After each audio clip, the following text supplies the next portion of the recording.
విజయనగరం జిల్లా గజపతి నగరం నియోజకవర్గ కేంద్రంలో గత ప్రభుత్వం పేదలకు మంజూరు చేసిన కాలనీవాసుల పరిస్థితి మూలిగి నక్క మీద తాటిపండు పడిన చందంగా మారింది. గత కొద్ది రోజులుగా కురుస్తున్న వర్షాలకు కాలనీ బురదమయంగా మారడంతో ప్రజలు బయటికి రాలేని పరిస్థితి నెలకొంది. దీనికి తోడు ఆదివారం కురిసిన భారీ వర్షానికి కాలనీ పూర్తిగా జలమయమైంది.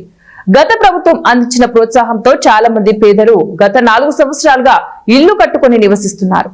జగన్ ప్రభుత్వం మంజూరు చేసిన కాలనీ అని చిన్న చూపో లేక కాలనీవాసులు మనుషులు కాదని అనుకుంటున్నారో తెలియదు కానీ కాలనీలో ఉండటం నరకంగా మారిందని ప్రజలు ఆందోళన వ్యక్తం చేస్తున్నారు.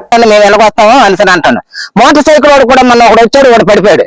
ఆడికి వెళ్ళి 2 వెళ్ళి లేపాము. అప్పుడు తర్వాత ఏదైనా సరే మాకు ఒక మోటార్ సైకిల్ రావడానికి కాదు, ఒక ఆటో రావడానికి కాదు, లేదా ఒక వ్యాన్ రావడానికి కూడా అన్ని రకాలు కూడా మాకు సదుపాయాలు లేవు. రోడ్లు లేపడం మీద కాలువలు లేవు, రోడ్లు లేవు. ఈ నిత్యావసర సరుకులు కొనుక్కోవడం కూడా మాకు ఎంతో కష్టంగా ఉంది.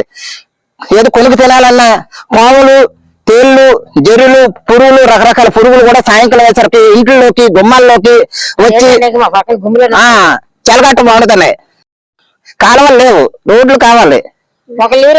అది తర్వాత ఏంటంటే కొలాయిలు లేవు, లైట్లు కూడా లైట్లు పోతే కరెంటు లేట్ అంటే మేమంటే మీ కాలనీ మా పంచాయతీకి హ్యాండ్ ఓవర్ చేయలేదండి, మీ లైట్లు పోయేవలసిన మా దగ్గర కష్టమాట వచ్చి పడ్డదంటే రానేమండి.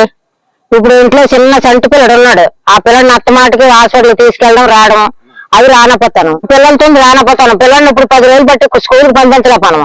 స్కూల్ ఆపేసాము. మరి ఇలా రోడ్డు లేకపోయి ఇలా కాలువ లేకపోతే ఎలాగవుతుంది మాకు? మేము రానేమో చేయలేకపోతాను, వెళ్ళపోతాను. ట్యాంక్ 3 సంవత్సరాలు బట్టి 4 సంవత్సరాలు బట్టి ఉంది అక్కడ. ఆ కొలాయిలు వేసారు కానీ, ఆ జమ్మలు వేసారు కానీ అన్ని పోలేదు. ఏదో ఒకలాగా నీళ్ళు తీసుకుంటాను, తెచ్చుకుంటాను, తింటాను. మరి ఈ బాధ పడినాకే మరి ఇంక ఖాళీ చేసేద్దాం అంటారు. అందరూ ఖాళీ చేసి వెళ్ళిపోతాం అంటారు. ముసలాళ్ళు అయిందని మేము ఇక్కడ ఇంటికి వచ్చి ఒక రోడ్డు కూడా వేయలేదు. మాకు మెయిన్ రోడ్ వేసినా చాలు సార్. పిల్లలు స్కూల్ కి ఇబ్బంది పడుతున్నారు, మగవాళ్ళు డ్యూటీలకు వెళ్ళడానికి ఇబ్బంది పడుతున్నారు. మేము కూడా బయట బజారు గట్ట వెళ్ళడానికి కూడా ఇబ్బంది పడుతున్నాం సార్. మాకు కొంచెం సౌకర్యం లేదు సార్. దయచేసి దయించి మాకు రోడ్లు వేయండి సార్. మెయిన్ రోడ్ అయినా చాలు. మాకు కాలనీలోని నీరు సదుపాయం లేదు, మేము కాలువలు లేవు సార్.